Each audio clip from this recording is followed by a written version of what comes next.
HC అంశం చాలా కీలకంగా మారింది. సో, ఆ అంశానికి సంబంధించి ఇటువైపు ఫేక్ వీడియోలు ప్రచారం చేస్తున్నారని కాంగ్రెస్ పార్టీ అనటం. సో, అవి ఫేక్ వీడియోలంటూ చేసినటువంటి వీడియోలకు సంబంధించి మళ్ళీ నిరూపణలు చేయడం విపక్షాలు ఇవన్నీ జరిగినటువంటి పరిస్థితి. అసలు భూమి ఎవరిది?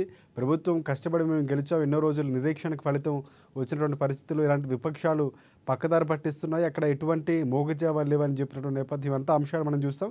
విద్యార్థులు ప్రతిరోజు కూడా అక్కడ వివిధ రకాలుగా అక్కడ నిరసనలు తెలిపారు.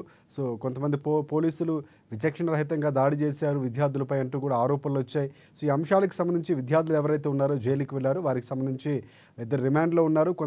కొంతమందిపై కేసులు కూడా నమోదాయి. దీనికి సంబంధించి తాజాగా డిప్యూటీ సీఎం భట్టి విక్రమార్క కొన్ని వ్యాఖ్యలు చేశారు. సో, ఏవైతే ఈ విద్యార్థులపై కేసులు నమోదు చేశామో దానికి సంబంధించి వెనక్కి తగ్గుతున్నాం, కేసులు ఎత్తివేసినటువంటి పరిస్థితి కనిపిస్తుంది. స్టూడెంట్స్ రిలీఫ్ పొందాలన్నటువంటి ఉద్దేశంతో చెప్పారు. అలాగే రిమాండ్లో ఎవరైతే ఉన్నారో వారిపై కూడా ఉపశమనం తీసుకున్నామని చెప్పారు. సో, ఇక్కడ కీలకంగా ఈ జ్యుడిషియల్కి సంబంధించి పోలీసులకు సంబంధించి ఆదేశాలు కూడా జారీ చేస్తాం, విచారణ చేయండి. సో, దాన్ని వెనక్కి తీసుకోవాలంటే ఆ ప్రొసీడింగ్స్ అన్ని కూడా ఫాలో అవ్వాలని చెప్పారు. సో, ఇదే నేపథ్యంలో కొంతమంది ఫేక్ ప్రచారాలు చేశారు. దానిపై కూడా సీఎం రేవంత్ రెడ్డి సీరియస్ అవ్వడం, ప్రభుత్వం సీరియస్ అవ్వడం, వాటిపై చర్యలు తీసుకోవడం, కొంతమందిపై కేసులు కూడా నమోదయ్యి అందులో సెలబ్రిటీలు ఉన్నారు, బీఆర్ఎస్ పార్టీకి చెందిన వాళ్ళు ఉన్నారు. సో, వీటికి సంబంధించి వ్యవహారం కూడా నడుస్తుంది. వైపు కోర్టులో కేసు కూడా నడుస్తుంది. సో, ఈ రాజకీయాల అంశాలన్నీ కూడా పార్టీల మధ్య పరస్పరం దాడులు చేసుకునే స్థాయికి వెళ్ళాయి. సో, విద్యార్థులు ఇందులో మధ్యలో ఇబ్బందులు గురి చేయొద్దు. గతంలో కూడా విద్యార్థులు చాలా నష్టపోయారు, వారికి ఉపశమనం కలిగిస్తూ ప్రధానంగా ఏదైతే 400 ఎకరాలు ఉందో, సో ఆ 400 ఎకరాలకు సంబంధించి కూడా పోలీసు బలగాలు వెనక్కి తీసుకుంటున్నాం. ఆ ప్రాంతంలో మాత్రమే పోలీసులు ఉంటారు.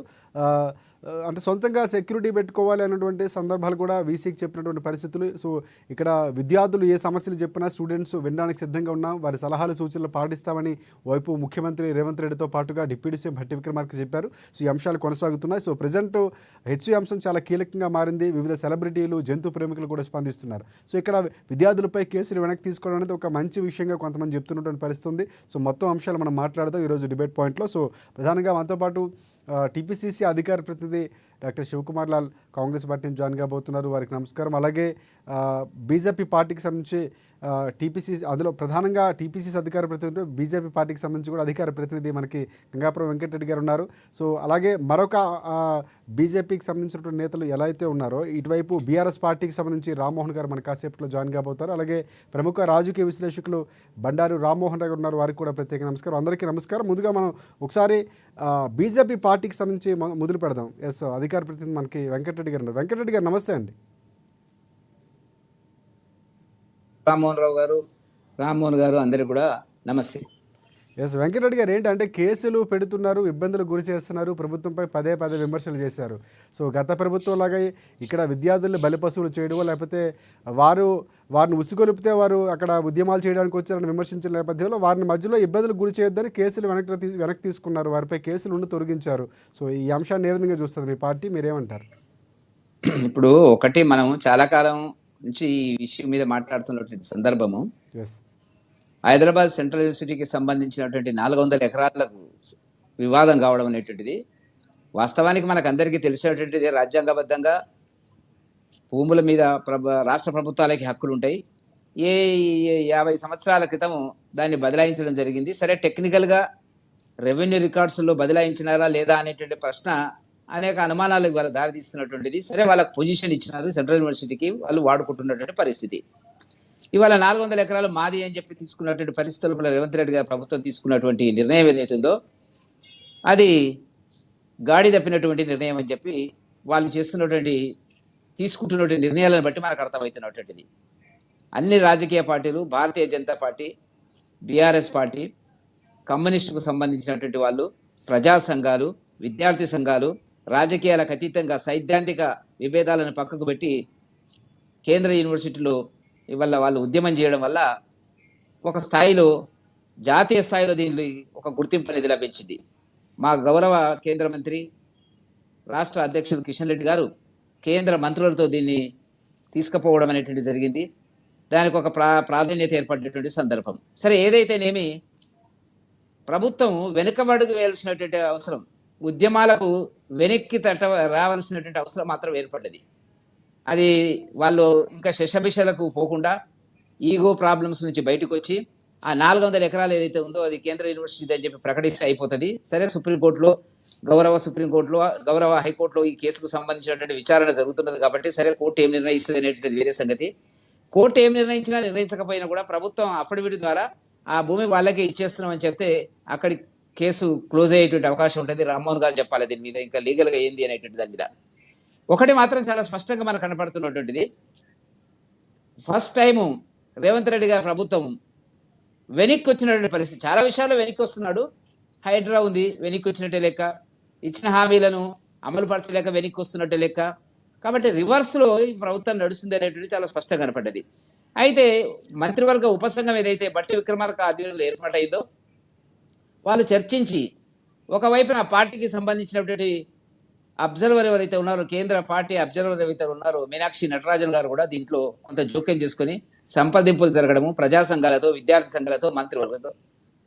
విచిత్రం ఏంటంటే ముఖ్యమంత్రి గారితో చర్చించినట్టుగైతే మనకి ఎక్కడ మీడియాలో కనపడలేదు. ఆమె ఈ మంత్రులతో మాట్లాడడం జరిగింది, ప్రొఫెసర్లతో మాట్లాడడం జరిగింది, ప్రజా సంఘాలతో, విద్యార్థి నాయకులతో మాట్లాడడం జరిగింది, ముఖ్యంగా ఎన్ఎస్యుఐ అని మన మీడియాలో చదువుతున్నటువంటిది. సరే ఏదైతేనేమి ప్రభుత్వం ఈ విషయంలో ముందుకెళ్లేటువంటి పరిస్థితి లేదు. జాతీయ స్థాయిలో దీనికి డ్యామేజ్, కాంగ్రెస్ పార్టీకి డ్యామేజ్ జరిగింది అనేటువంటిది మనకు ఉన్నటువంటి అభిప్రాయం. తప్పదిగా వెనక్కి వచ్చినారు. వెనక్కి వచ్చేటప్పుడు ఎవరు వెనక్కి వస్తున్నట్టు, కేసులన్నీ విడ్రా చేస్తున్నాము, వాళ్ళ మీద పెట్టిన కేసులు, ఇద్దరు జైల్లో ఉన్నారు, అది ఇది అనేటువంటిది గౌరవ ఉప ముఖ్యమంత్రి గారు చెప్తున్నారు. మరి రాజ్యాంగంలో గౌరవ ముఖ్యమంత్రి గారికి స్థానం ఏందో నాకు అర్థం కాలేదు. నేను వెతికిన ఇప్పుడు is there any deputy chief minister post in the constitution అంటే కాన్స్టిట్యూషన్లో అయితే లేదు. మంత్రివర్గంలో ఉంటారు, ఏ పదవి ఇస్తే ఆ బాధ్యత చేస్తారు అనేటువంటిది ఉంది తప్ప ముఖ్యమంత్రి మంత్రులు అనే దానికి రాజ్యాంగంలో స్కోప్ ఉంది తప్ప డిప్యూటీ చీఫ్ మినిస్టర్ అనే దానికి లేదు అనేటువంటిది చెప్తున్నారు. సరే పెట్టుకుంటే పెట్టుకోవచ్చు అనేటువంటిది. ఇవాళ ఆయన దగ్గర ల్యాండ్ ఆర్డర్ లేదు, ముఖ్యమంత్రి గారి దగ్గర ల్యాండ్ ఆర్డర్ ఉంది, హోమ్ మినిస్ట్రీ ముఖ్యమంత్రి గారి దగ్గర ఉంది. మరి పోలీసు వాళ్ళకి ఇచ్చినటువంటి ఆర్డర్ ఏదైతే ఉందో ఇచ్చిన మన మీడియాలో చదువుతున్నటువంటిది నిన్న ఇవాళ సాయంత్రం నుంచి వస్తున్నటువంటి వార్తలు ఏంటంటే వాళ్ళ మీద కేసులు విడ్రా చేసడం, లా డిపార్ట్మెంట్ సహకరించాలా, న్యాయపరమైనటువంటి చిక్కులు లేకుండా వాళ్ళని ఆ కేసులు పోయేటట్టుగా చేయాలా, వదులుకునేటట్టుగా చేయాలనేటువంటిది మనకు కనపడుతున్నటువంటి అంశం. సరే అది గవర్నమెంట్ ఏం జరుగుతుందో మనకు తెలియదు. అదే విషయాన్ని గౌరవ ముఖ్యమంత్రి గారు ప్రకటిస్తే బాగుండేది. ఎందుకంటే హోమ్ మినిస్టర్ కాబట్టి ఒక మినిస్టర్కి సంబంధించినటువంటి, ఇప్పుడు నాకు తెలిసినంత వరకు ఒక మినిస్టర్ ఇంకో మినిస్టర్కి సంబంధించినటువంటి నిర్ణయాలను ప్రకటించడం అనేటువంటిది రాజ్యాంగంలో అవకాశం లేదు అనేటువంటిది. Unless chief minister authorises so and so person will deal this case అనేటువంటిది ఉంటే తప్పగానే. సరే ఏదైతేనేమి జరిగినటువంటి మాట వాస్తవం.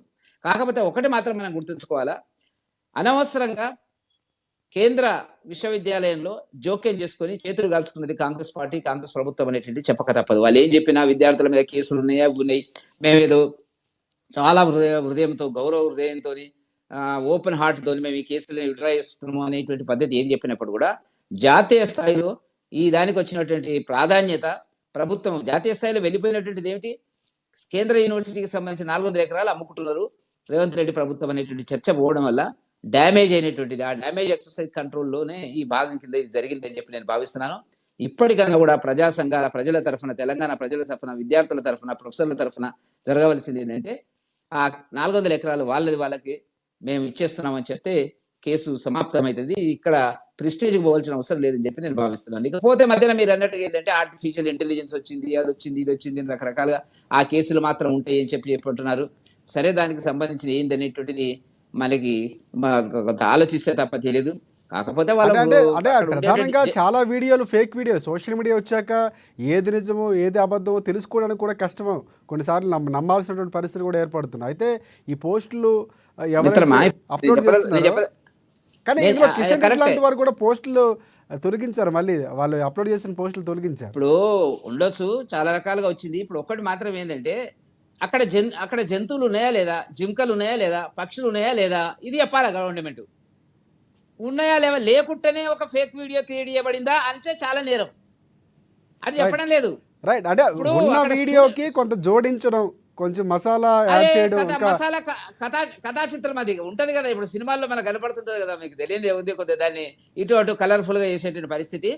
అంటే ఆ జంతువులు ఏ రకంగా ఫీల్ అవుతున్నాయి అనేటువంటి దానిని ఒక కథా చిత్రంగా ఒక దాని కింద చేసిందేమో. అది సరే చట్ట పరిధిలోకి వస్తుందా రాదా అనేటువంటి చర్చకు నేను పోవడం లేదు.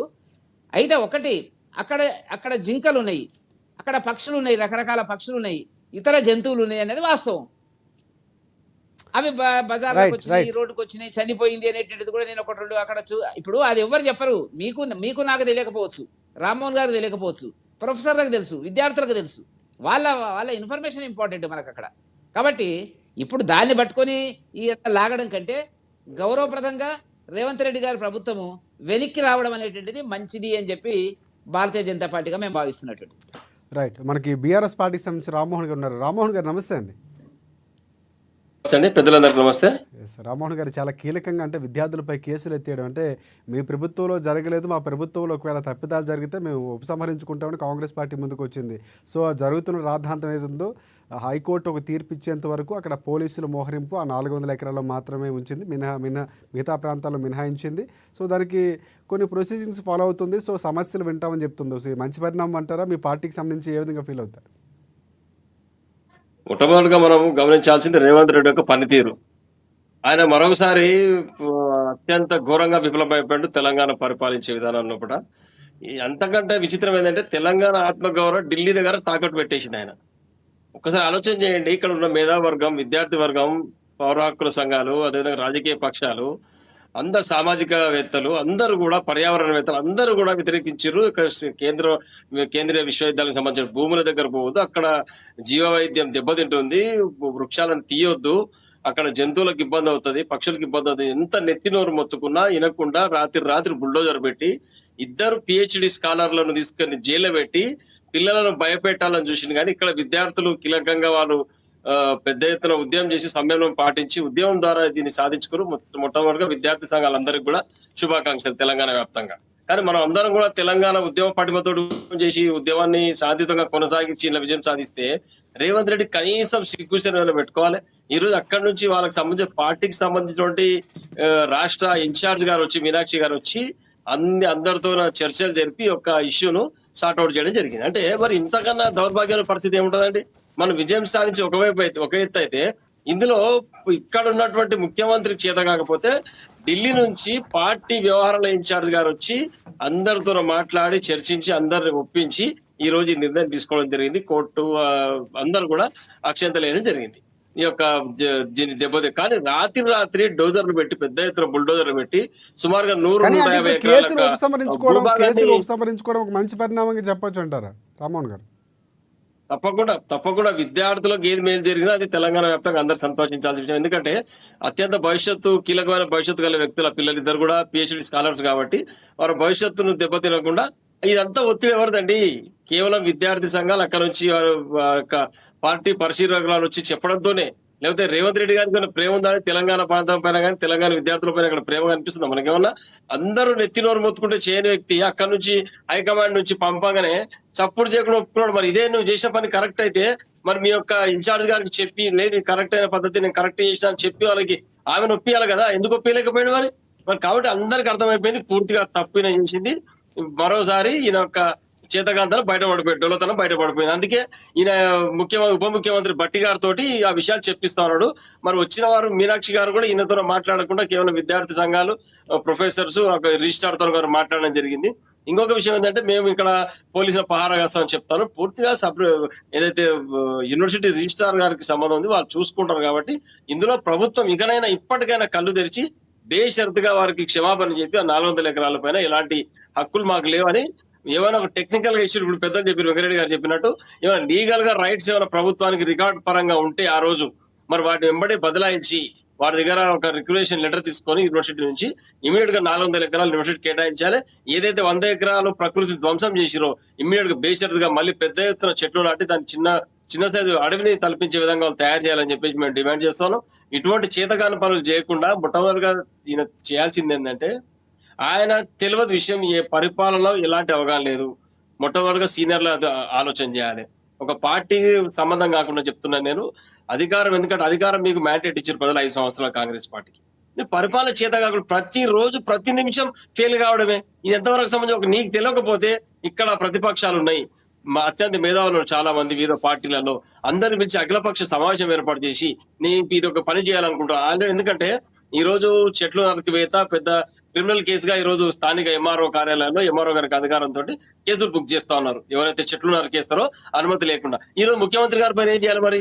ఇంత పెద్ద ఎత్తున ప్రభుత్వం, మంత్రులు, ముఖ్యమంత్రి వారి సహచర మంత్రివర్గం అందరూ కలిసి 150 ఎకరాల పైన అడవిని మొత్తం నేలమట్టం చేసేసి అత్యంత అరుదైన వృక్షజాతి సంపదను నాశనం చేసేసి తెలంగాణకు, ముఖ్యంగా హైదరాబాద్ పరిసర ప్రాంతాలకు ఆక్సిజన్ అందకుండా, గ్రౌండ్ వాటర్ లెవెల్ తగ్గించే విధంగా, నీటి నిల్వ ఉండకుండా ఇవన్నీ చెడు కార్యక్రమాలు చేయడం జరిగింది. దీనిపైన ఎవరు చర్య తీసుకోవాలి? దీనిపైన హైకోర్టు సుమోటోగా కేసు స్వీకరించి ఈ ముఖ్యమంత్రిని ఫస్ట్ బర్తరఫ్ చేయాలి, లేదా ఆయన క్రిమినల్ కేసు బుక్ చేయాలి. ఎందుకంటే స్థానిక ఊర్లలో, మండల కేంద్రాల్లో కానీ అటు కానీ ఎక్కడైనా చెట్లు నరికి వేస్తే ఎంఆర్ఓ గారు, స్థానికంగా ఉన్న తహసీల్దార్ గారు కేసులు బుక్ చేస్తా ఉన్నారు. మరి దీనిపైన ఎవరు బుక్ చేయాలి ఇప్పుడు కేసులు? 150 ఎకరాల విషయం ఎవరిని మాట్లాడకుండా, చెప్పకుండా, కోర్టు వద్దని చెప్తే కూడా, ఆగండి అని చెప్తే కూడా ఆ రోజు రాత్రి మరొక 50 ఎకరాల పైసలకు భూభాగంలో వీళ్ళు బుల్డోజర్లు పెట్టి చెట్లను నరికివేయడం జరిగింది. మరి ఇంత ఏమైనా చర్య చేసుకుంటూ రేవంత్ రెడ్డి గారు కనీసం ఆలోచన ఉండాలి. ఈయన ప్రతి విషయంలో ఫెయిల్ అవుతుంది. ఇప్పటికైనా ఆలోచన చేసి తప్పకుండా నువ్వు అధికారులను తప్పుకుంటే చాలా బ్రహ్మాండంగా ఉంటది. తెలంగాణ ఆగమయ్యే పరిస్థితి ఇంకా దగ్గరలో ఉంది. ఇప్పటికే 16 నెలల లోపల అర్థమైపోయింది పరిస్థితి ఏంటనేది. ఈ రోజు కనీసం ఒక్కసారి ఆలోచన చేయండి. మనం ప్రభుత్వానికి పార్టీ పెద్దలు వచ్చి చెప్తే నిర్ణయాలు తీసుకునే ఆలోచన వస్తుంది వాళ్ళకి. మరి ఇటువంటి వ్యక్తిని మనం అవసరం అంటారు? ఒక్కసారి ఆలోచన చేయండి. ఏ నిర్ణయం తీసుకున్నా ఢిల్లీ నుంచి రావాలి సూచన.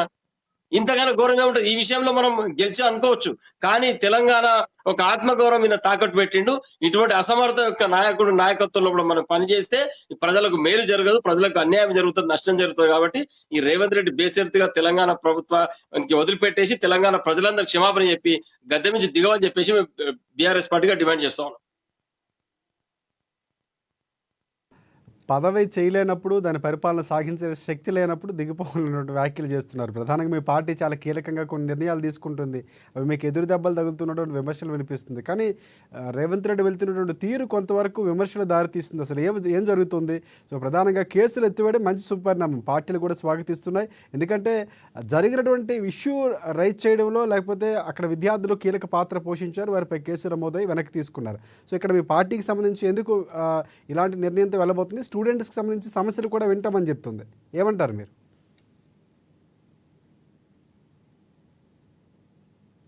శివలాల్ గారు. రాజశేఖర్ గారు ఎస్ వినిపిస్తుంది. రాజశేఖర్ గారు ఒక మాట సార్, ఇప్పుడు శివలాల్ గారు జవాబు చెప్పాలి కదా, కనుక అదనంగా ఇప్పుడు కేసులో వింటరా మీద ఏమైంది, నేను అడ్వకేట్ కొన్ని అభిప్రాయాలు చెప్తాను, దయచేసి వింటే తర్వాత వారు చెప్తే బాగుంటుంది. కంటిన్యూ చేయండి, పర్లేదు. శివలాల్ గారు మీ తర్వాత మీ దగ్గరికి వస్తాను. ఒకసారి రామ్మోహన్ గారు వర్షం అయినాక. రామ్మోహన్ గారు చెప్పండి, మీరు చెప్పండి. ఎందుకంటే కేసులో వింటరా సంబంధించింది కనుక మనకు తెలుగులో ఒక సామెత ఉంది రాజశేఖర్ గారు, అట్లా మీకు శివలాల్ గారికి, అట్లాగే వెంకటరెడ్డి గారికి, మిత్రులు రామ్మోహన్ గారికి, మన ప్రేక్షకులకు నమస్కారం. ప్రేక్షకులు 2 విషయాలు గమనించాలి. మనం కేసుల విడ్రా గురించి ఒకటి మాట్లాడదాం, భూముల సంగతి 2 వేరు చేద్దాం. ఎందుకంటే అది కలిపితే పెండా బెల్లం కట్టినట్టు. అయ్యగారు ఏం చేస్తున్నారు అంటే చేసిన తప్పులు దిద్దుకుంటున్నారని గతంలో సామెత.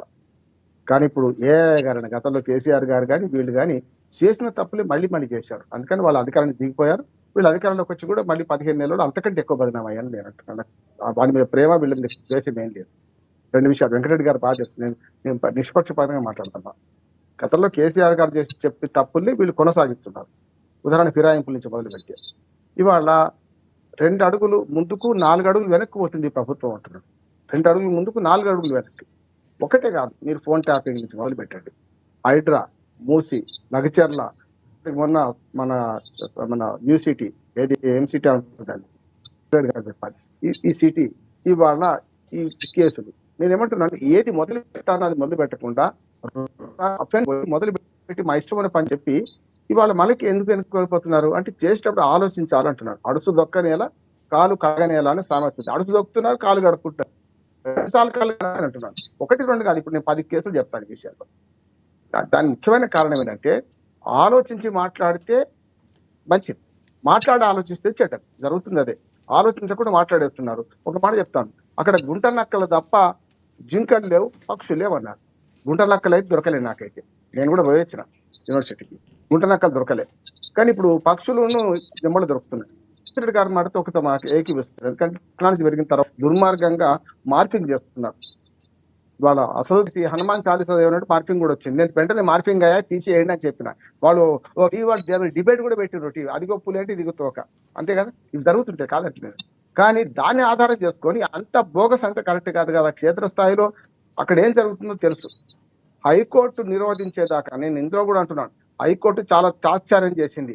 ఇప్పుడు ఇవాళ మనకు దిల్సుఖ్నగర్ పేలుల కేసులో కూడా అంటున్నాను, 3 ఏళ్ళులోనేమో తీర్పు చెప్తుంది, 9 ఏళ్ళు పడితే దుర్మార్గంగా హైకోర్టు దాన్ని ఖరారు చేయడానికి. ఇక న్యాయం మీద ఎట్లా,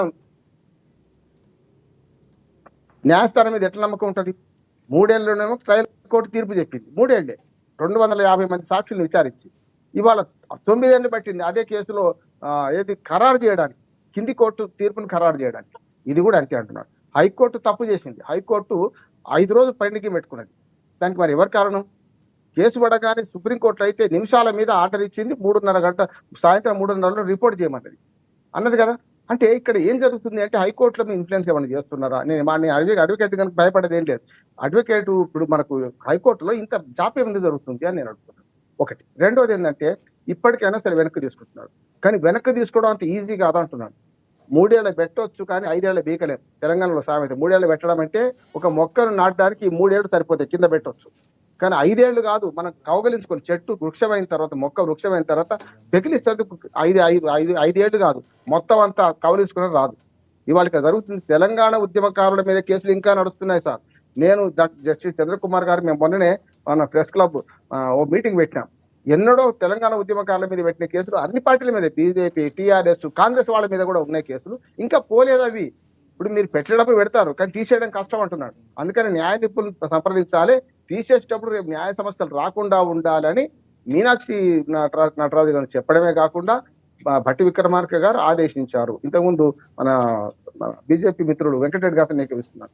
ఎందుకంటే ఎవరు ప్రకటన చేయాలి, ఎవరు బాధ్యులు వారు చేయకుండా హోమ్ మినిస్టర్ గా ముఖ్యమంత్రి అన్నారు. ఆయన చెప్పాలి కదా, అసలు దాంతో సంబంధం లేకుండా ఉన్నారు. ఇంతకుముందు ఏంటంటే ఇక్కడ నిర్ణయం తీసుకున్నప్పుడు ఇక్కడ నిర్ణయం మంచా చెడ్డ నిర్ణయం వీళ్ళు తీసుకోవాలి, కానీ అధిష్టాన వర్గం నుంచి ఒక మనిషి నోలి మీనాక్షి నటరాజన్ గారు వచ్చి ఆమె సలహా మేరకు తీసేస్తున్నామంటే వీళ్ళు ఏం చేస్తున్నట్టు అంటున్నారు మంత్రులు కానీ ఏమంటారు. మన అందరికంటే నేను గౌరవించే వ్యక్తి మన కాంగ్రెస్ లో భట్టి విక్రమార్క గారు. ఆయన స్టూడెంట్, ఆ యూనివర్సిటీ స్టూడెంట్. మనకు ఇంకొకరు మనకు మన శ్రీధర్ బాబు గారు అక్కడ స్టూడెంట్. వాళ్ళ క్షేత్రస్థాయిలో పరిస్థితి తెలుసు, కానీ ముఖ్యమంత్రిని సమర్థిద్దామని అన్ని తప్పులు చెప్పిన, అంతే అబద్ధాలు చెప్పిన వాళ్ళు. పొంగులేటి శ్రీనివాసరెడ్డి గారు కంటే తెలియదంటే ఒప్పుకుంటా, ఎందుకంటే ఆయన యూనివర్సిటీ చదవలేదు. నేను ఒక 4 సార్లు గెస్ట్ ఫ్యాకల్టీ పోయిన వాళ్ళు. అందుకనే దీన్ని కేసులు విడ్రా అనేది ఆషామాషి వ్యవహారం కాదు. 2 రిమాండ్లో ఉన్నారు, వాళ్ళని వెంటనే విడుదల చేయాలి. దాంతోపాటు కేసులన్నిటి కూడా మూకుమ్మడిగా ఒక ఆర్డర్ తీసి దాన్ని చేసుకుంటూ దాన్ని సమర్థించుకోవడానికి అవసరమైన లీగల్ మెటీరియల్ తయారు చేసి ఇస్తే తప్ప కేసులు పోవు. మీ అంతా మీరు కేసులు పెడతారు, మీ అంతా మీరు తప్పు చేయంటారా? వాళ్ళు తప్పు చేయలేదంటారా? మీరే అన్నారు కదా, ఇప్పుడు ఆ యూనివర్సిటీలో శాంతి భద్రతలు భంగం కలిసిన ప్రయత్నం చేసుకున్నాడు, కేసులు పెట్టారు. నాన్ బెయిలబుల్ కేసులు పెట్టారు వాళ్ళని, విద్యార్థుల మీద, వాళ్ళకి మద్దతు ఇస్తున్న వాళ్ళ మీద అని. అనుకోకుండా అక్కడికి పోయిన వాళ్ళ మీద కూడా కేసులు పెట్టారు. ఇవన్నీ విడ్రా సాధ్యం కాదు, వెంటనే సాధ్యం కాదు. కొంత అయితే కాదంటలేదు, ప్రాసిక్యూషన్కి హక్కున్నది చేస్తారు, కానీ వెంట సాధ్యం కాదు అంటున్నాడు. ఎందుకంటే తెలంగాణ ఉద్యమకారుల కేసులను ప్రస్తావిస్తున్నాడు. రెండోది, భూమి ఎవరిది అనే సమస్య. అన్ని అబద్ధాలు చెప్పిండ్రు. భూమి ఎవరిది అనే విషయంలో 5 రోజుల దాకా మాట్లాడింది ఇదే ప్రభుత్వం. 5వ నాడు ఏం మాట్లాడింది? అన్ని అప్పుడు నరసింహన్ గారు దానికి ఆ భూమి కేటాయించినట్టు అని బయటకు తీసింది కదా. కోర్టులో కేసు నడిచిన ఫైల్ అంతా అట్లాగే ఉన్నప్పుడు తెల్లారి చెప్పొచ్చు కదా. ఎందుకు 5 రోజులు తాత్యారం చేసిండ్రు? తాత్సారం చేసిన పాటు 5 రోజుల తర్వాత చేసినవి కూడా తప్పుడు సమాచారం ఇచ్చారు. 400 ఎకరాలు మన వీళ్ళకి తీసుకొని 397 ఎకరాలు అప్పచెప్పింది. అప్పచెప్పిన భూమి వీళ్ళకి అప్పచెప్పలేదు, వీళ్ళకి హ్యాండ్ ఓవర్ చేయలేదు. తీసుకున్న భూమి మాత్రం అన్యాకృతమైంది. దానికి కాంగ్రెస్ కారణం కాదు, నేను స్పష్టంగా చెప్తున్నాను. ఆనాడు టీడీపీ ప్రభుత్వం నిర్ణయం తీసుకున్నది, అప్పచెప్పింది. దానివల్ల ఆ పొరపాటు సవరించే క్రమంలో గతంలో 10 ఏళ్ళు కాంగ్రెస్ ప్రభుత్వం ఉన్నది, రాజశేఖర రెడ్డి గారు, తర్వాత రోషయ్య గారు, తర్వాత ఉత్తమ్ కుమార్ రెడ్డి గారు. తర్వాత తెలంగాణ వచ్చినాక 10 ఏళ్ళు కేసీఆర్ ముఖ్యమంత్రి ఉన్నాడు. ఈ రెండు ప్రభుత్వాలు కూడా కేసులు నడిపించినాయి. నేను వాళ్ళేమో వట్టిగా విడిచిపెట్టలే. ఆనాడు రాజశేఖర రెడ్డి గారు కానీ మిగతా ముఖ్యమంత్రులు కానీ సుప్రీంకోర్టు వరకు పోయినరు, కేసులు కొట్లాడి రిజల్ట్ మాత్రం వీళ్ళ పీరియడ్లో వచ్చింది. ఇవాళ ఈ మొత్తం భూముల రక్షకుడు రేవంత్ రెడ్డి గారు అంటే లాభం లేదు. ఎందుకంటే కొస దూలం వెళ్ళినాక బయటకు పట్టింది, ఏనుగు తోకెళ్ళింది, తోక ఉన్నప్పుడు బయటకు వెళ్ళింది. ఇవాళ నేను రేవంత్ రెడ్డి గారిని ఒకటే విజ్ఞప్తి చేశాను. శివలాల్ యాదవ్ గారు శివలాల్ కుమార్ గారు చాలా మంచి ఏమంటారు దాన్ని పార్టీ పరంగా కాకుండా ఒక మానవత దృక్పథం ఆలోచన చేస్తారు వారు అని చెప్తున్నాండి. వారి ద్వారా విజ్ఞప్తి చేస్తున్నాడు. ఇప్పటికైనా సరే చేసేది ఎంతో మొదలు పెట్టేటప్పుడు కొంచెం దయచేసి ఆలోచించి మొదలు పెట్టండి. ఇప్పటికి ఇది ఫెయిల్ కావడం వల్ల ఏంటంటే ప్రభుత్వం మీద వ్యతిరేకత వస్తుంది, ప్రభుత్వం మీద తప్పుడు అభిప్రాయం ప్రజలకు వచ్చే అవకాశం ఉంది. కనుక ఈ కేసులో ఈ 400 ఎకరాలు తీసుకున్న భూమిని మళ్ళీ తిరిగి ఇచ్చేయడం ఉత్తమం, నెంబర్ 1. రెండోది, ఇవాళ ఇంతకుముందు మన మిత్రుడు అన్నట్టే 4.5 అడుగులు 5 అడుగుల ఎత్తు దాటిన చెట్లు కనుక కొట్టేస్తే కేసు అవుతుంది. నేను చెప్తున్నాను, చాలా మున్సిపాలిటీలలో వాళ్ళు షాప్ షట్టర్ అడ్డం వస్తే ఒక చిన్న చెట్టు కొట్టేస్తే వాళ్ళ మీద 5,000 10,000 జరిమానా వేస్తుంది మున్సిపాలిటీ. రెవెన్యూ వాళ్ళైతే వాల్టా చట్టం ఉంది రాజశేఖర్ గారు, water land and trees WALTA చట్టం ఉంది. ఆ చట్టం ప్రకారం అయితే పాత చింత చెట్లు కానీ పాత ఏ చెట్లు కొట్టాలన్నా ఒక 5 రకాల చెట్లు మినసాయించి మిగతా అన్నిటిని కూడా కొట్టాలంటే ప్రభుత్వం పర్మిషన్ ఇవ్వాలి. ఏ పర్మిషన్ తోని వాళ్ళు చెట్లు కొట్టేసిండ్రు? 150 ఎకరాల భూమిలో చెట్లు చదువు చేసిండ్రు కదా. దీనికి కానీ రామ్మోహన్ రావు గారు ప్రధానంగా అంటే గత ప్రభుత్వం భూములు అమ్మలేదా, సంక్షేమ పథకాలు నడిపించడానికో లేకపోతే ఉన్నటువంటి రాష్ట్ర అవసరాల కోసం అమ్మటం గత ప్రభుత్వం చేయలేదన్నటువంటి విమర్శలు కూడా చేశారు. దానికి కొన్ని ఆధారాలు కూడా చూపించారు. ఖచ్చితంగా అది మీ మంచి ప్రశ్న. నేనేమంటున్నాను, వాళ్ళు చేసిన తప్పులు వాళ్ళు చేస్తేనే 10 ఏళ్ళ ఇంత కూర్చున్నారు కదా అంటున్నాను. ఊపరి శర్వాని అందరు పరేశాని అన్నట్టు వాడు ఇప్పటిదాకా భూములమ్మి అనేక సంక్షేమ పథకాలకు అప్పులు తీర్చడానికి అప్పులు తీయడానికి ఖర్చు పెట్టినాడే కదా వాళ్ళ మీద విమర్శ వచ్చి వాళ్ళ ఇంట్లో కూర్చొని పెట్టింది. మీరు ఆ తప్పు చేసేటప్పుడు వాళ్ళని ఏమని ఇచ్చారు? ఒకేలాడు చూపెడితే 4 ఏళ్ళు మీది ఎక్కున్నాయి. రేవంత్ రెడ్డి గారే బొందలగడ్డ కూడా జాగా ఉండదు అని అయితే అన్నాడా లేదా? అన్నాడు వీళ్ళు అమ్ముతుంటే. ఇప్పుడు కూడా అదే అంటున్నాను నేను. ఇప్పుడు ఇక్కడ 2 విషయాలు ఉన్నాయి రాజశేఖర్ గారు. ఒకటి, భూములు అమ్మడం అనేది ఇష్యూ వేరే. భూములు అమ్మడం అంటే ప్రభుత్వ భూమి అమ్మడం అంటే ప్రభుత్వం సేకరించిన ఒక మాట చెప్పిస్తాను. ఇది అడవికి సంబంధించిన, అంటే అడవి అంటే అడవి ఫారెస్ట్ కాదు, ఇక్కడ చెట్లకు సంబంధించిన ఇష్యూ ఉన్నది. రెండోది, వాళ్ళకి వాపస్ తీసుకున్న భూమి బదులుగా వాపస్ ఇచ్చిన భూమి ఏదైతుందో అది వాళ్ళకి హ్యాండ్ ఓవర్ చేయలేదు. ఈ భూమి వాళ్ళకి ఇచ్చేయమంటున్నారు, ఈ అడవిని రక్షించమంటున్నారు, దానిలో పర్యావరణం రక్షించమంటున్నారు. కనుక ఈ టెక్నికల్ గా పోయి ఆడ గుంట నక్కలు ఉన్నాయి, వాటి ప్రతిపక్షాల మాయ అంటే ఇప్పుడు వెనక్కిపోయింది కదా ప్రభుత్వం. అయితే మరి ఇప్పుడు ఎవరిని అనాలి, ఎవరిని? కనుక దయచేసి ఇప్పటికైనా సార్ రేవంత్ రెడ్డి గారు చాలా వైజ్ గా ఆలోచన చేయండి. నిర్ణయాలు తీసుకుంటప్పుడే అందరిని అఖిలపక్షం వేయండి, లేకపోతే అందరితో సంప్రదించండి. అప్పుడు మాత్రమే ప్రభుత్వానికి గౌరవం పెరుగుతుంటున్నాడు. రైట్ రైట్ శివరాల్ గారు ఏమంటారు? మీరు ప్రధానంగా ముందు మొదలు పెట్టేటప్పుడే దానికి సాధ్యాలు ఎలా ఉంటాయి ఇవన్నీ ఎదుర్కోవడంలో కొంత ప్రభుత్వం ఇందాక మాట్లాడినట్టు అందరూ కూడా అదే ఒక రకంగా చెప్తున్నారు. అంటే ఈ రోజు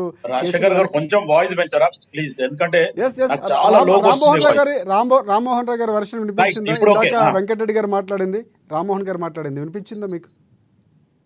అంటే ప్రధానంగా ప్రభుత్వం ఒక నిర్ణయం తీసుకునే ముందు లేకపోతే ఒక విషయాన్ని ఏదైనా చేద్దాం అనుకున్నప్పుడు పూర్తిస్థాయిలో ఎందుకు అవగాహన లేకుండా చేస్తుందన్నటువంటి విమర్శలు వినిపిస్తున్నాయి. ఇక్కడ అదే జరిగింది. గతంలో కొన్ని నిర్ణయాల్లో కూడా అదే అంశం బయటపడింది. సో ఎందుకు అనేది ఇక్కడ ప్రధానంగా వినిపిస్తుంది. ఇక్కడ ఏదైతే కేసులు వెనక్కి తీసుకున్నారో దాన్ని స్వాగతిస్తున్నాయి. ఈ పరిస్థితి రావడానికి ముందు కొంచెం జాగ్రత్త పడి ఉంటే బాగున్ను అన్నటువంటి విమర్శలు వస్తున్నాయి. దాన్ని మీరు ఏమంటారు? దానికి ఏం చెప్తారు? ముందుగా ఏఎన్ఎం న్యూస్ ప్రేక్షకులకు, మీకు ప్యానెల్ ఉన్న వారికి నమస్కారం. కాకపోతే ఈ రోజు ఏదైతే హెచ్యూసి ల్యాండ్ గురించి ఏదైతే జరిగిందో నిజంగా కూడా అది బాధాకరం. ప్రభుత్వము నిజంగా కూడా ఏదైతే అఖిలపక్షం వేసి నిర్ణయం తీసుకోవాలా అనేది ఏదైతే ఇప్పుడు వెంకటరెడ్డి గారు కానీ లేకపోతే బండారు రామ్మోహన్ గారు కానీ మన రామ్మోహన్ గారు బీఆర్ఎస్ నాయకులైనా సరే వీళ్ళు చెప్పడం నిజంగా కూడా ఇప్పుడు ప్రస్తుతానికి ప్రభుత్వం వాళ్ళ మీద కేసులు వెనక్కి తీసుకోవడం, లేకపోతే కేసులు పెట్టకపోవడం, లేకపోతే ఎవరినైతే కస్టడీలో తీసుకుంటారో వాళ్ళని కూడా విడిపిస్తాము, లేకపోతే న్యాయమైన చర్యలు లేకుండా చేస్తాం అనేది ఏదైతే చెప్పడం జరుగుతుందో ఇది జరగక ముందు చూడాల్సిన విషయము. ఇక అది జరిగిపోయింది కాబట్టి ఇంకోటి ఏమంటే ఈరోజు మా రామ్మోహన్ గారు బీఆర్ఎస్ నాయకులు మాట్లాడిన దాంట్లో ఎక్కడ కూడా ఒక్కసారి వాళ్ళు 10 సంవత్సరాలలో వాళ్ళు ఏం చేసిండ్రు, అసలు మొత్తానికి ఒక నిరంకుశ పాలన ఎట్లా చేసిండ్రు అనేది ఒక్కసారి ఆలోచించుకోవాలి. అది ఆలోచించకుండా మా రామ్మోహన్ భాయ్ మాట్లాడుతుండు. అని ఈ రోజు ఈ మొత్తానికి ఈ 30-40 ఏళ్ల రాజకీయంలో టీఆర్ఎస్ ఒక ప్రశ్న అది ప్రధానంగా అంటే ఇలాంటి నిర్ణయాలు తీసుకోవడంలో చాలా వరకు ఒక టీం ఉంటుంది, వారిని సంప్రదిస్తారు, ఎలా ముందుకు వెళ్ళాలి, ప్రొసీడింగ్స్ ఇవన్నీ కనుక్కోవడం, అక్కడ ఉన్నటువంటి ఇన్ఫర్మేషన్ ఇవన్నీ ఉండాలి. సో ఎందుకు ప్రభుత్వం అంత వ్యూహాత్మకంగా వెళ్ళలేకపోతుంది, అంత పర్ఫెక్ట్గా వెళ్ళలేకపోతుంది? అంటే సలహాదారులు ఏమైనా ఇవ్వడంలో లోపం ఉందా, లేకపోతే రేవంత్ రెడ్డి గారి నిర్ణయం, లేదంటే ఇందాక మాట్లాడుతున్న ఢిల్లీ నుంచి రావడంలో ఈ జాప్యం జరుగుతుందా? అసలు ఏ విధంగా చూడొచ్చు అంటారు? అంటే ఇది కూడా ఒక రకంగా పార్టీ మాట్లాడుకోవాల్సిన అవసరం అంతర్గతంగా. రాజశేఖర్ గారు ఇంతకు ముందు బండారు రామ్మోహన్ గారు మాట్లాడిన దాంట్లో నిజంగా కూడా నేను కూడా ఏకీభవిస్తాను. ఎందుకంటే ఇప్పుడు మీరు అన్నట్టు ఎవరైతే అడ్వైజర్లు ఉన్నారో వాళ్ళ అడ్వైజ్ కరెక్ట్ లేదా అనేది ఒక ప్రశ్న, లేకపోతే దానికి ముఖ్యమంత్రి నిర్ణయంలో అడ్వైజర్ కి కానీ ఏమన్నా తేడా ఉందా అనేది కూడా ఒక ప్రశ్న. 2, ఇది డౌట్ఫుల్, సందిగ్ధం. ఇదే కాకుండా ఏదైతే గతంలో టిఆర్ఎస్ బీఆర్ఎస్ ఆ చుట్టుపక్కల ఉన్న ప్రాంతము అదంతా ఏ రకంగా చేసింది అనేది కూడా ముఖ్యమంత్రి గారు కానీ, పిసిసి అధ్యక్షుడు కానీ, లేకపోతే మిగతా మంత్రులు ఈ రోజు ఐటీ శాఖ మంత్రి కానీ వీళ్ళందరూ కూడా వివరణ చేస్తున్నారు, చేయడం లేదు. అంటే గతంలో జరిగిన దానికి దీనికి. కానీ ఇప్పుడు మన విశ్లేషకుల్లాగా మాట్లాడితే గత తప్పు ప్రభుత్వం చేయలేందుకు ఒకటి శివన మళ్ళీ గత ప్రభుత్వం ఎందుకు నెపన్నెత్తారు? మీకు అవకాశం ఇచ్చి మంచిగా చేయమంటున్నాం, అంతేగాని మళ్ళీ ప్రతిరోజు గత ప్రభుత్వం చెప్తే ఎట్లా? రామన్ భాయ్, నేను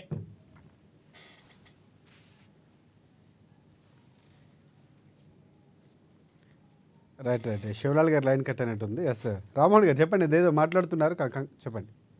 ఇప్పుడు రేవంత్ రెడ్డి సర్కారుకు ఈ రోజు కాంగ్రెస్ ప్రభుత్వం గద్దె మీద కూర్చోబెట్టారు ప్రజలందరూ కలిసి. కాంగ్రెస్ కానీ ఒకటి రామ్మోహన్ గారు మీరు వచ్చినా కూడా ఇప్పటికీ కాంగ్రెస్ ప్రభుత్వం గతంలో ఏం చేసిందో అని మాట్లాడడం అనేది అన్ని పార్టీలకు ఒక ఏమంటారంటే ఆనవాయితీగా వస్తుంది. అది ఖచ్చితంగా మాట్లాడతారు, ఉనికి లేకుండా మాట్లాడడం అనేది జరగదు. ఎప్పుడు ఒక విషయం గుర్తుపెట్టుకో, 10 సంవత్సరాల్లో తెలంగాణ ఉద్యమం తర్వాత రాష్ట్రం సాధించుకున్న తర్వాత రాజశేఖర్ గారు ఇట్లా చేసిర్రు, కిరణ్ గారు ఇట్లా చేసిర్రు ఎప్పుడు కూడా కేసీఆర్ గారు చెప్పలేదు. సంక్షేమ పథకాలు చేసుకుంటూ పోయిర్రు, బడుగు బలహీన వర్గాలకు చిట్ట చివరి వ్యక్తికి పథకాలు అందాలని చెప్పేసి మాట్లాడారు. ఎందుకంటే గత ప్రభుత్వంలో కిరణ్ కుమార్ రెడ్డి గాని, అంతకుముందు రోషయ్య గారు గాని, దానికి ముందు రాజశేఖర రెడ్డి గారు గాని వాళ్ళు చేసిన ప్రభుత్వంలో ఎప్పుడు కూడా ఇంత విధ్వంసం లేదు. ఎప్పుడైతే కేసీఆర్ అనే వ్యక్తి తెలంగాణ చేసింది ఎట్లుందంటే, మూడో వ్యక్తికి ఎవరికి చెప్పకుండా ఎవరు నాకు అడ్డు రావద్దు అనే రకంగా చేయడం జరిగింది. అది ఈ రోజు మంచిది కాదు అని చెప్పి ప్రజలు తిరస్కరించి కాంగ్రెస్ పార్టీని అధికారంలో పెట్టిండ్రు. ఈ రోజు కాంగ్రెస్ పార్టీ కూడా ఇటువంటి విషయాలు చేస్తే మంచి పద్ధతి కాదు అని చెప్పి ఇప్పుడు పెద్దలు చెప్పడం జరుగుతుంది. దానికి నేను కూడా మీతో పాటు కాంగ్రెస్ పార్టీ నాయకుడినైనా సరే సంఘీభావం చెప్తున్నాను. ఎందుకంటే ఇది ఒక రకంగా ఆలోచిస్తే పార్టీ డ్యామేజ్ అవుతుంది, పార్టీ మీద ఇది ఒక రకమైన చెడు ప్రచారం జరిగే అవకాశం ఉంటది. ఎందుకంటే కాంగ్రెస్ పార్టీ ఒక 130 చిల్లర సంవత్సరాలతోనే ఉన్న పార్టీ ఈ రోజు ఇటువంటి కార్యక్రమాలు చేస్తుందని మా వెంకటరెడ్డి అసంటోళ్ళు, లేకపోతే బండారి రామ్మోహన్ గారు అసంటోళ్ళు చెప్పడం జరిగింది. మా రామ్మోహన్ భాయ్ అంటే ఎట్లాగో అయినా బీఆర్ఎస్ నాయకుడు, ఎట్లాగో కేసీఆర్ శిష్యుడు, అదే స్కూల్లో చదువుకుంది కాబట్టి ఆయన ఖచ్చితంగా మా మీద దొరికినప్పుడల్లా మోక దొరికితే మా రేవంత్ రెడ్డిని కానీ మిగతాలను ఫుల్ అటాక్ చేస్తుండే, కాదంటలే. కానీ నేనేమంటున్నా అంటే ప్రభుత్వాన్ని ఖచ్చితంగా ఇప్పటికైనా ఒక గాడిలో పెట్టి ఇటువంటిది గతంలో జరిగిన తప్పులన్నీ కూడా జరగకుండా ఇప్పుడు ఖచ్చితంగా ప్రజలకు ఏదైతే మనం పాలన చెప్పినామో, ఏ రకంగా అయితే పాలన చేస్తున్నామో ఆ దిశగా అడుగులు వేయాలని.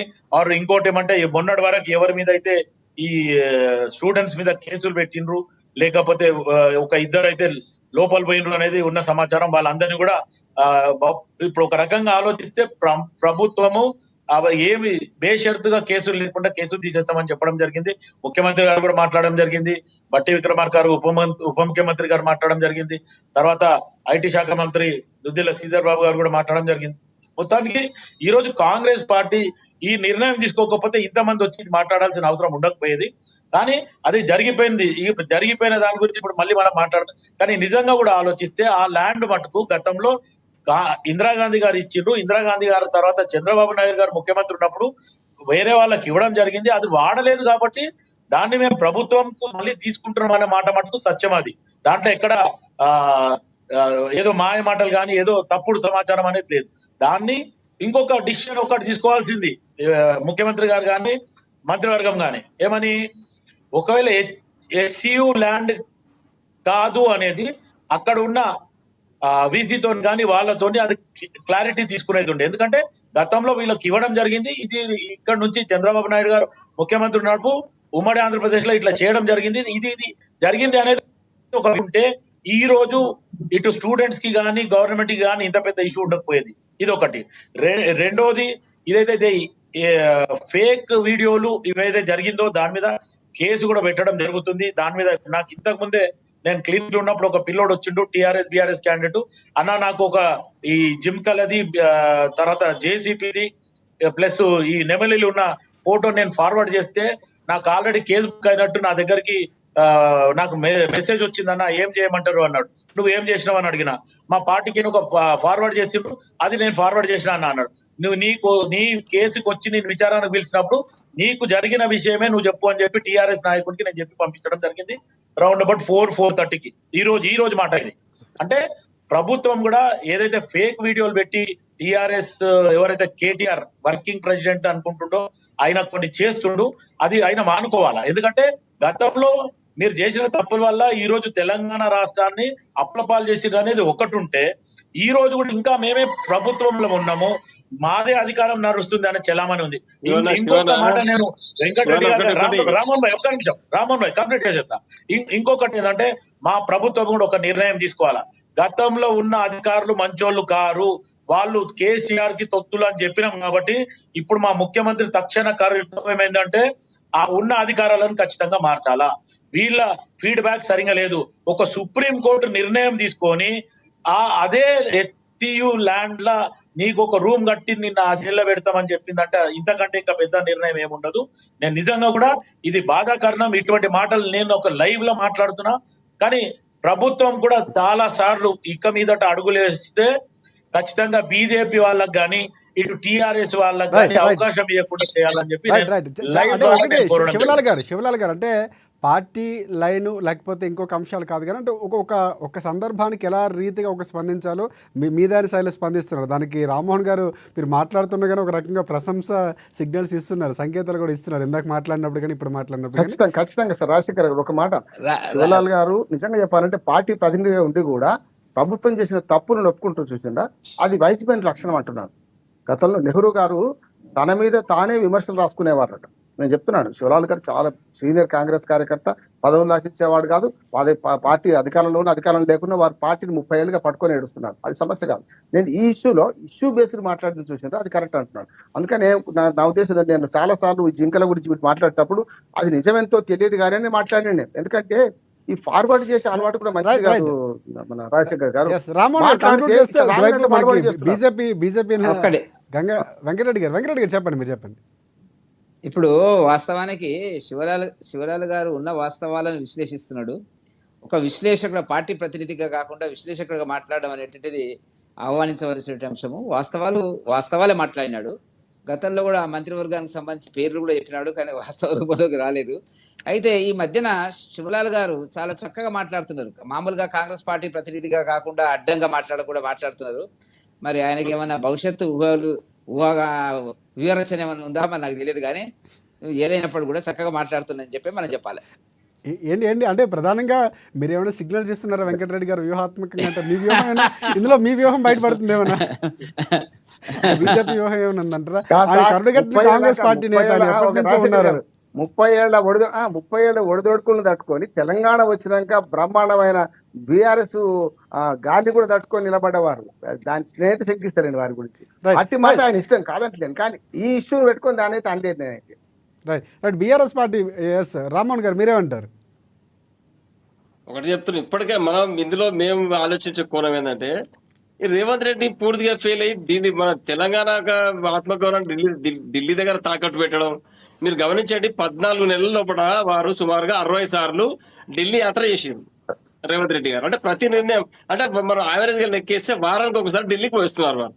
మరి ఇది ఎక్కడ చూద్దాం అంటే విచిత్రం. కాకపోతే ఒక ముఖ్యమంత్రి స్థానంలో కూర్చొని ఉద్యమ సమయంలో తొడలు కొట్టి మీసాలు తిప్పి నేను అది చేస్తా అని పెద్ద ఎత్తున డంబాచారం ప్రకటించుకొని కనీసం రాష్ట్రాన్ని పరిపాలించే ఆలోచన శక్తి లేనప్పుడు ఎందుకు ఇవన్నీ పరిస్థితులు? తెలంగాణ ఈ రోజు 2 పిల్లలు ఈ రోజు గమనించండి మీరు, ఇమీడియట్ గా వాళ్ళు ఇంకొక అంశం వస్తుంది. అంటే హెచ్సి అంశం కాకుండా చాలా కీలకంగా బండి సంజయ్ కొన్ని వ్యాఖ్యలు చేశారు. మీ ముఖ్యమంత్రి అంటే మాజీ ముఖ్యమంత్రి కేసీఆర్, ఇప్పుడు ఉన్నటువంటి ముఖ్యమంత్రి ఇద్దరు కూడా కేటీఆర్, ఇద్దరు చాలా మిత్రులు కేటీఆర్ రేవంత్ రెడ్డి అని చెప్పి ఒక వ్యాఖ్యలు చేశారు. ఇక్కడ ఇటువైపు కేటీఆర్ కూడా అదే స్థాయిలో వ్యాఖ్యలు చేశారు. ఈ వ్యాఖ్యలు కూడా నడుస్తున్నాయి. ఒక విషయం గమనించండి, మనము నిన్న వక్ఫ్ బిల్లు ఢిల్లీలో పార్లమెంట్ లో పాస్ అయిన తర్వాత అందరూ ఒకే టేబుల్ పైన కూర్చొని టీ తాగుతా ఉన్నారు. ఆ వీడియోలు అందరూ వచ్చినాయి.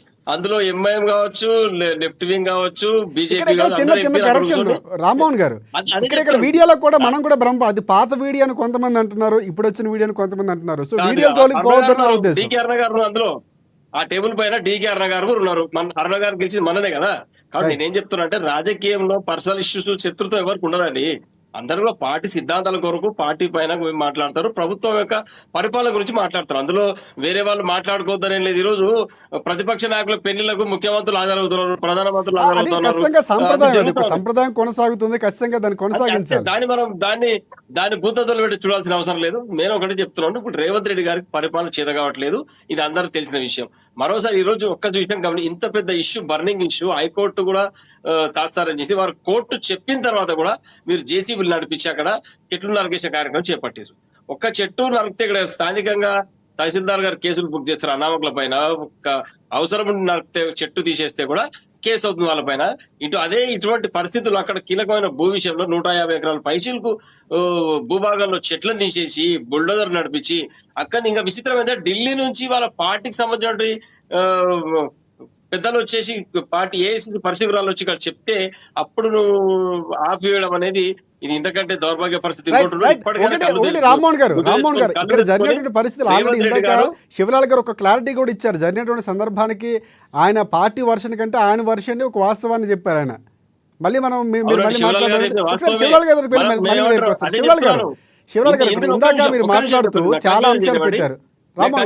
ఒక్క నిమిషం చెప్పండి. మీరు రేవంత్ రెడ్డి గారు ఇదే విషయం వాళ్ళకు కరస్పాండెన్స్ ద్వారా సెంట్రల్ యూనివర్సిటీ వాళ్ళతో మాట్లాడి పేపర్ ద్వారా మొత్తం చేసిన తర్వాత ఈ పని చేసినా బాగుంటుండే. ఇప్పుడు ఏదైతే వాస్తవాలు చెప్తున్నారో, ఇక్కడ ఏదైతే మాట్లాడారో, ఈ అంశాల్ని పార్టీకి లేకపోతే రేవంత్ రెడ్డి గారికి తీసుకెళ్లే ప్రయత్నం ఏమైనా శివలాల్ గారు చేస్తారని భావించవచ్చు అంటారు? అంటే ఇక్కడ మనం మాట్లాడమైన అంశాలు చాలా కీలకం, ఎందుకంటే పార్టీలు స్వాగతిస్తున్నాయి. సో ఈ అంశాన్ని ఒకవేళ తీసుకెళ్తే ప్రభుత్వం ఆ దిశగా వెళ్ళడానికి కూడా ఉపయోగపడుతున్నటువంటి భావన ఉంది.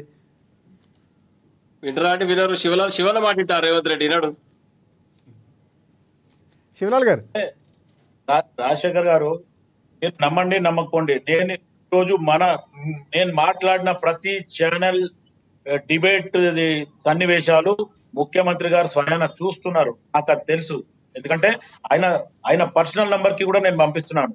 ఈరోజు ఎవరైతే మీనాక్షి నటరాజన్ గారికి కూడా గతంలో నాకు ఆల్రెడీ ఇప్పుడు కాదు 25 ఏళ్ల కింద కాంగ్రెస్ పార్టీ హైకమాండ్ నుంచి ప్రశంసలు వచ్చినాయి. ఈవెన్ రాహుల్ గాంధీ గారు కానీ, సోనియా గాంధీ గారు కానీ, దిగ్విజయ్ సింగ్, వీరప్ప మొయిలీ, వీళ్ళందరూ ఎవ్వరు కూడా నేను పార్టీ మెరిట్స్ అండ్ డిమెరిట్స్ నేను ఖచ్చితంగా రాసి పంపిస్తాను. తప్పుంటున్నాను, ఒప్పుకున్నాను, అది ఏ పార్టీ ఉండని నేను మా పార్టీ కూడా నేను చెప్పినాను. గతంలో కేసీఆర్ గారికి కూడా ఈ రోజు ఏదైతే వాళ్ళు గతంలో శివలాల్ గారు అంటే ప్రధానంగా డిబేట్లో మాట్లాడడం కంటే కూడా మీరు అన్నట్టు ఒక రిపోర్ట్ తయారు చేసి ఒక అపాయింట్మెంట్ తీసుకొని రేవంత్ రెడ్డి గారికో లేకపోతే దీపాదాస్ మున్షి గారికో, అంటే గతంలో ఆమె కూడా ఒకసారి మాట్లాడే ప్రయత్నం చేసినటువంటి పరిస్థితి ఉందని మాకు తెలిసింది. సో ఇప్పుడు కూడా ఏమైనా మీనాక్షి నటరాజన్ గారు కలిసి ఇచ్చే అవకాశం ఉందంటారా? రిప్రజెంటేషన్ తయారు చేసి ఆ రిప్రజెంటేషన్ ప్రకారంగా ముఖ్యమంత్రి పేషీలో కూడా ఇచ్చి స్టాంప్ తీసుకొని పెట్టుకొని ఉంటాను రాజశేఖర్ గారు. నా దగ్గర ఒక ఎవిడెన్స్ ఉంటుంది. అది ముఖ్యమంత్రి కార్యాలయంలో సీఎం పేషీలో ఇచ్చి స్టాంప్ వేసి అక్కడ ఇవ్వడము. గతంలో నేను అదే చెప్తున్నాను, గతంలో కేసీఆర్ అపోజిషన్ లీడర్ అయినా పర్వాలేదు ఓపెన్ గా చెప్పడం ఒక 30-40 పేజీలు అది ప్రతిసారి 2 పేజీలు 3 పేజీలు అట్లా రాసి ఆయనకి ఇవ్వడం జరిగింది. గతంలో కాంగ్రెస్ చేయండి, మీరు తెలంగాణ కొత్త రాష్ట్రానికి కొత్తగా చేయండి అని చెప్పి సూచన సలహాలు ఇవ్వడం జరిగింది.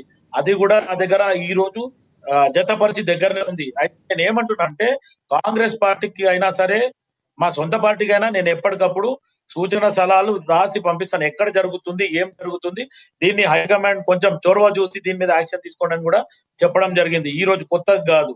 అయితే ఇప్పుడు కూడా జరిగే దాని మీద కూడా గతంలో రాజశేఖర్ రెడ్డి గారు ఎట్లయితే ప్రజా దర్బార్ పెట్టాలని చెప్పి కేసీఆర్ గారిని కూడా కోరడం జరిగింది. ఇప్పుడు రేవంత్ రెడ్డి గారిని కూడా మళ్ళీ ఒకసారి మేము కోరడం జరిగింది.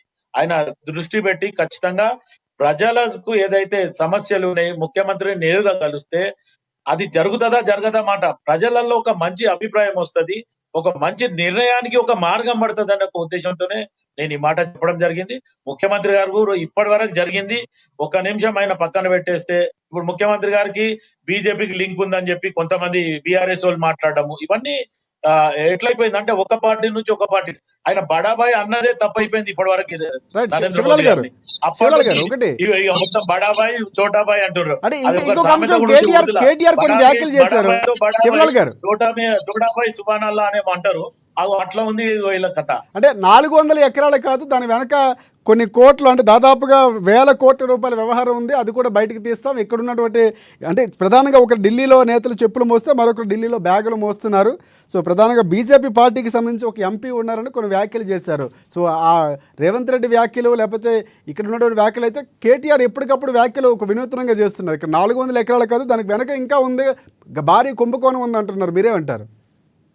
ఇప్పుడు కేసీఆర్ ఆ బ్యాచ్ మొత్తం కుంభకోణాలు చేసే తెలంగాణని ఈ స్థితికి తీసుకొచ్చారు. వాళ్ళది ఎప్పుడు అంటే శివన్న ఎక్కడ చేయలేదు? కాంగ్రెస్ పార్టీనా? రేవంత్ రెడ్డి రామ్మోహన్ గారు మీకు ఛాన్స్ వస్తుంది. తెలంగాణ తీసుకొచ్చిన కుంభకోణాలు చేయలేదు. కుంభకోణాల చరిత్ర కాంగ్రెస్ పార్టీది. ఆకాశంలో పాతాళంలో కుంభకోణం చేసే చరిత్ర కాంగ్రెస్ పార్టీదన్నా. రేవంత్ రెడ్డి గారు తాను ముక్కనే కాబట్టి అట్లే చేస్తారు. కేసీఆర్ గారు ఎప్పుడు కూడా మోసం చేయలేదు. తెలంగాణ తీసుకొచ్చిన పోరాటం చేసి. రైట్ రైట్ రామ్మోహన్ గారు, ఇప్పుడు ఆల్రెడీ తెలంగాణ వచ్చి చాలా అవుతుంది, మళ్ళీ అదే పాత పాటే పాడుతున్నారు మీరు కొత్తగా. రాజశేఖర్ మళ్ళీ అవునండి, దేశానికి స్వతంత్రం వచ్చింది. దేశానికి స్వతంత్రం వచ్చి 75 కేవలం కేసీఆర్ గారు మాత్రమే కాదు, కేవలం కేసీఆర్ గారు మాత్రమే కాదు, దీన్ని కూడా గమనించాలి. మీరు గమనించండి, రాష్ట్రాన్ని సాధించడం ఆశామాషి వరం కాదు. మీరు దాన్ని చిన్నగా మలిదశ జరిగింది, తొలి దశ జరిగింది, చాలా మంది పోరాట యోధులు ఉన్నారు. ఇక్కడ కేవలం ఈ అంశం మళ్ళీ డిబేట్ అవుతుంది. కేవలం కేసీఆర్ గురించి మాత్రమే ఇవ్వాల్సిన అవసరం క్రెడిట్ లేదు. రైట్ రామ్మోహన్ గారు, రామారావు గారు మీరు చెప్పండి.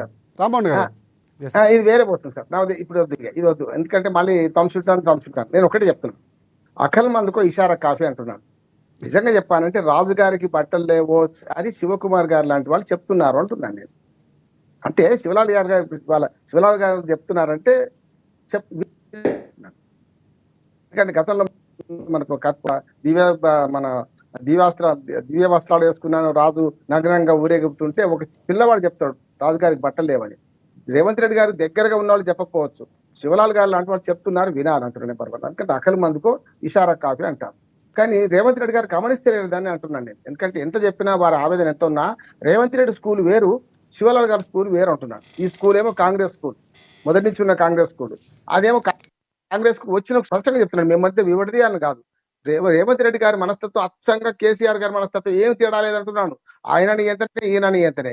కాకపోతే ప్రాంతీయ పార్టీలకు ఆ హక్కు లేదు. ఇప్పుడు మన మిత్రుడు రామ్మోహన్ ఏదైనా కేసీఆర్ విమర్శించే సాహసం చేయరు, చేస్తే రేపు పొద్దున పదవి పోతుంది. శివలాల్ గారి పదవి మాత్రం పోదు. ఆయన ఎవరు ఏం చేయలేరు. నాకు మోటు భాష వచ్చింది కానీ ఆయన ఎవరు ఏం చేయలేరు ఆయన.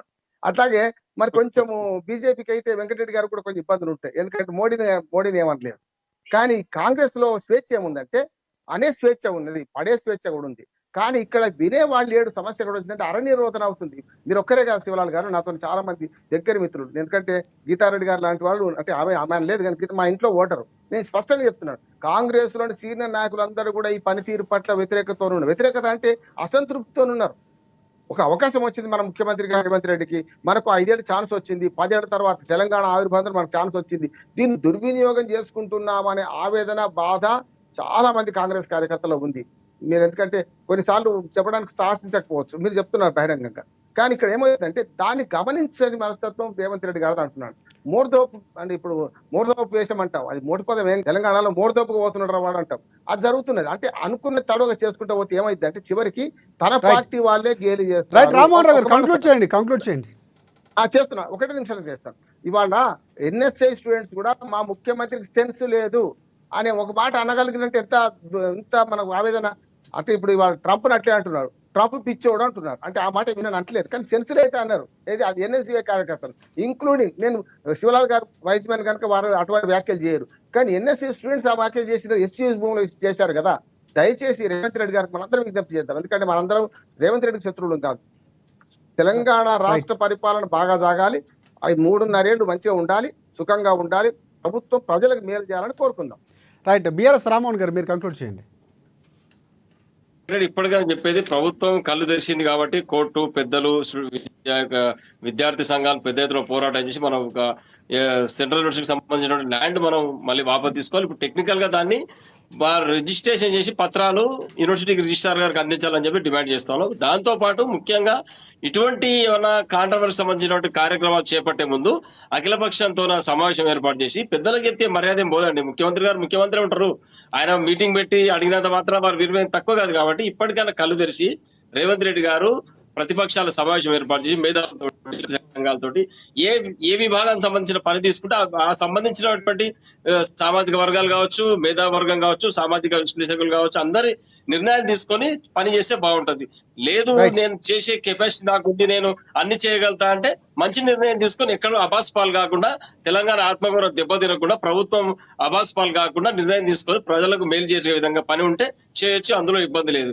ఇప్పుడు చూడండి, హైడ్రా అట్లే పోయింది, మూసి సుందరీకరణ అట్లే పోయింది, అన్ని అట్లే పోయినాయి. మళ్ళీ ఇది కూడా ఇంతే పరిస్థితి. నువ్వు చేయాల్సింది ఇక్కడ డైవర్షన్ పాలిటిక్స్ ఇదంతా. మీరు గమనించండి, ప్రజలను మభ్యపెట్టి వారి యొక్క దృష్టి మరల్చడానికే ఇటువంటి కార్యక్రమాలు చేస్తున్నారు. అంతే తప్పితే ఏదో చేద్దాం పొడుదాం అని ఏం లేదు. ఆయనకు ఈ స్థానిక సంస్థల ఎన్నికలు వెంటనే నిర్వహించాలని చెప్పేసి డిమాండ్ చేస్తున్నారు. ఇప్పుడు కూడా ప్రజాస్వామ్యాన్ని కూని చేస్తాడు ఆయన, ప్రజలకు కావాల్సిన రక్షణ హక్కులు కాల రాస్తుంటాడు. ఇటువంటి కార్యక్రమాలు చేయొద్దని ప్రభుత్వాన్ని డిమాండ్ చేస్తా ఉన్నాం. రైట్, వెంకటరెడ్డి గారు ఫైనల్ గా ఏం చెప్తారు, మీరు కంక్లూడ్ చేయండి. రేవంత్ రెడ్డి గారు ఉద్యమాల నుంచి వచ్చినటువంటి రాజకీయ నాయకుడు కాదు. సరే, అట్లా వచ్చేసినాడు ఆయన. ఏం జరిగింది ఇప్పుడు? కేంద్ర యూనివర్సిటీలో మన తెలంగాణ తెలుగు రాష్ట్రాల విద్యార్థులే కాదు, మొత్తం అన్ని రాష్ట్రాల విద్యార్థులు ఉంటారు. వాళ్ళు పిహెచ్డి, ఎంఫీలు, పోస్ట్ గ్రాడ్యుయేట్ చేస్తున్నారు. మేధావులు, జీవితంలో ఇంకా కరప్ట్ కాలేదు. వాళ్ళు జీవితంలో కొన్ని ఆశయాలతోని, ప్రత్యేకమైనటువంటి జీవిత లక్ష్యంతోనే అక్కడ పనిచేస్తుంటారు. ఇది మంచి చెడ్డ ఆలోచించేటువంటి గొప్ప కేంద్రం సెంట్రల్ యూనివర్సిటీ.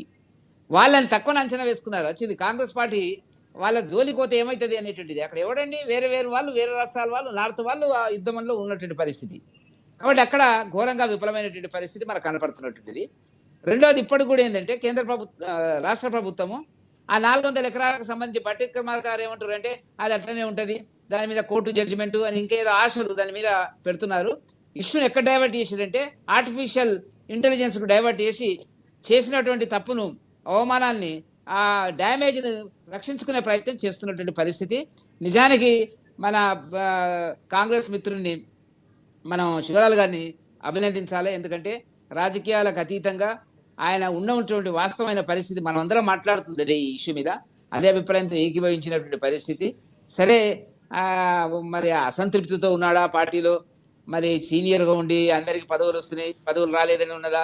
లేకపోతే భవిష్యత్తు దారులే? వెంకటరెడ్డి గారు అది అసంతృప్తి అనుకోవడం కంటే కూడా ఆయన వ్యక్తిగత అంశము, నేనేమనను. రైట్, అన్నను అంటూనే అంటున్నారు వెంకటరెడ్డి గారు. రైట్ రైట్ రైట్ శివలాల్ గారు మీరు కంక్లూడ్ చేయండి. రాజశేఖర్ గారు, ఇప్పుడు విదుర నీతి అంటారు. మహాభారతంలో ధృతరాష్ట్రుని వెంబడే ఉన్నాడు విదురుడు కూడా, మంత్రి. విదురుడు ఏం చెప్పిండు? ధృతరాష్ట్రునికి హితవు చెప్పిండి, తప్పుర నాయన పోతావు, జైలు బాయతో కురుక్షేత్ర యుద్ధం వస్తాను. వినలేదు. వినకపోతే విదుర నీతి చెప్పడంలో స్వార్థం ఉండదు. విదురునికి స్వార్థం లేనంటే శివలాల్ గారు కాదు, కేవలం ప్రజాకాంక్ష, ప్రజలకి మంచి జరగాలి, ప్రజాకోణంలో మాత్రం ఉంటుంది ఆయన కోరిక. అది చేస్తున్నట్టున్నాడు. రైట్ రైట్ శివలాల్ గారు మీరు కంక్లూడ్ చేయండి.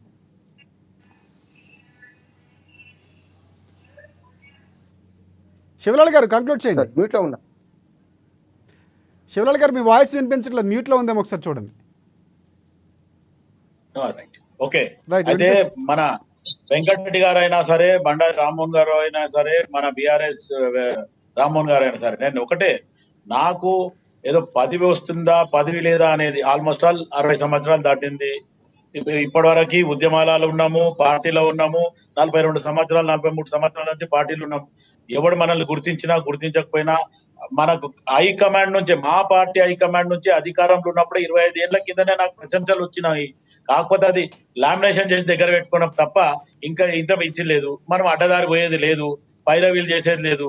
ఇప్పటిదాకా ఏం చేయలేదు, ఇప్పుడు ఏం చేయలేం. కాకపోతే పార్టీ ఐడియాలజీకి పనిచేస్తున్న పార్టీ గుర్తించాలా. ఒకటి, వీళ్ళు చేసే తప్పుల వల్ల పార్టీకి చెడ్డ పేరు రావద్దు అనేది నా ముఖ్య ఉద్దేశం.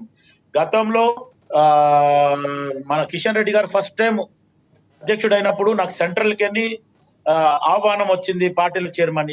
అదే కాకుండా టిఆర్ఎస్ బిఆర్ఎస్ రాకముందు కూడా 2007 లో గిరీష్ సాంఘి గారికి సన్మానం చేసి ఇదే కేసీఆర్ గారు పద్మారావు గారు ఇంటికి వచ్చిన రోజు నన్ను పిలిస్తే అక్కడ పోయినాం.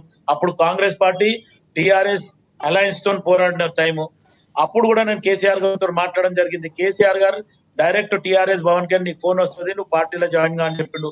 అవసరమైతే ఆ ఆయన పెద్ద పదవి ఇస్తాను కూడా నాకు ఆఫర్ చేశాను. కానీ నేను కాంగ్రెస్ పార్టీ ఐడియాలజీతో ఉన్నా కాబట్టి నేను కాంగ్రెస్ పార్టీలో ఉన్నా, ఇప్పటి వరకు కూడా ఉన్నా, అట్లానే ఉంటా. మాక్సిమం కంక్లూడ్ చేయండి. పార్టీని మార్పులు చేర్పులు చేయాలా, వచ్చిన అధికారాన్ని దుర్వినియోగం చేయకుండా ప్రజలకు మేలు జరిగేలాగా చేయమని చెప్పి నేను కోరుకుంటున్నాను.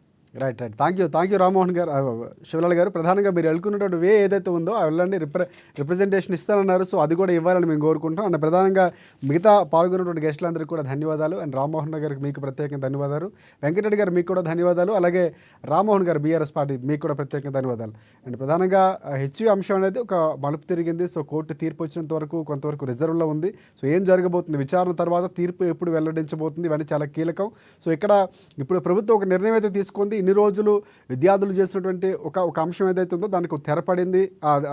ఒక అంశానికి సంబంధించినటువంటి కొంత రిలీఫ్ దొరికిందని చెప్పుకోవచ్చు. చూద్దాం భవిష్యత్తులో ఏం జరగబోతుంది. దీని డిబేట్ పాయింట్, రేపు డిబేట్ పాయింట్లో మళ్ళీ మనం కలుద్దాం. అంతవరకు చూస్తూనే ఉండండి ANN తెలుగు.